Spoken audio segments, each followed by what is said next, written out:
Welcome to Telangana వెలుగు. నేను మీ రాజు.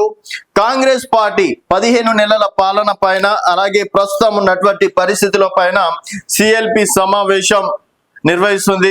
CLP సమావేశానికి ఎమ్మెల్యేలు కావచ్చు, ఎమ్మెల్సీలు కావచ్చు, అలాగే మంత్రులు, తర్వాత కార్పొరేషన్ చైర్మన్లు కూడా అటెండ్ కావాలని చెప్పేసి కూడా పార్టీ భావించింది. సో ఇక్కడ తీసుకునేటువంటి కీలక నిర్ణయాలు ఏంటంటే, ఒకటి భూభారతి చట్టం. సో ధరణి బంగాళాఖాతంలో కలిపేసి భూభారతి తెస్తామని చెప్పేసి గతంలో రేవంత్ రెడ్డి అన్నారు. సో ఈ రోజుతో భూభారతి చట్టం కూడా అమలవుతుంది. సెకండ్ వన్ వచ్చేసి సన్నబియ్యం. సో సన్నబియ్యం అనేది ఇప్పటి వరకు ఇటు దేశంలోనే ఎవరు ప్రవేశపెట్టలేరు. కేసీఆర్ కూడా కొన్ని హాస్టల్లో మాత్రమే సన్నబియ్యం ఇవ్వడం అనేది జరిగింది. సో రాష్ట్ర ప్రజలందరికీ సన్నబియ్యం ఇస్తున్నాం కాబట్టి, అంటే అంత గొప్ప కార్యక్రమం దేశంలో ఎవరి అన్నట్టు కార్యక్రమాన్ని మనం చేస్తున్నాం కాబట్టి దానిపైన కూడా సమీక్ష ఉంది. తర్వాత భూభారతి చట్టం కావచ్చు, సన్నబియ్యం కావచ్చు, అలాగే ఎస్సీ వర్గీకరణకు సంబంధించి ఎస్సీ వర్గీకరణ కూడా ఈరోజు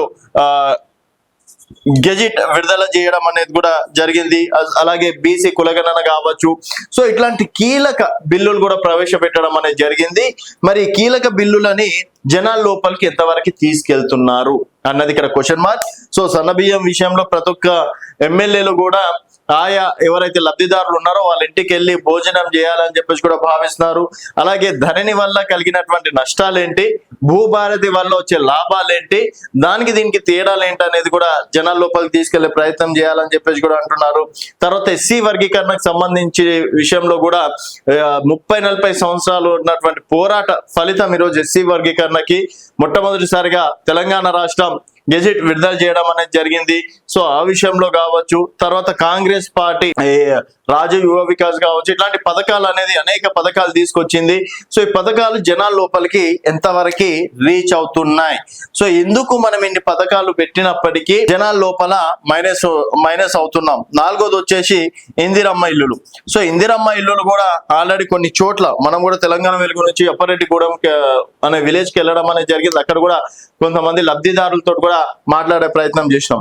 సో ఇందిరమ్మ ఇల్లులు కావచ్చు, ఎస్సీ వర్గీకరణ కావచ్చు, సన్నబియ్యం కావచ్చు, భూభారతి చట్టం కావచ్చు, ఈ 4 అంశాలపైన ఈ 4 అంశాలని ప్రజల లోపలికి తీసుకెళ్లి సక్సెస్ అవుతే స్థానిక సంస్థల ఎన్నికల్లో తిరుగుండదు.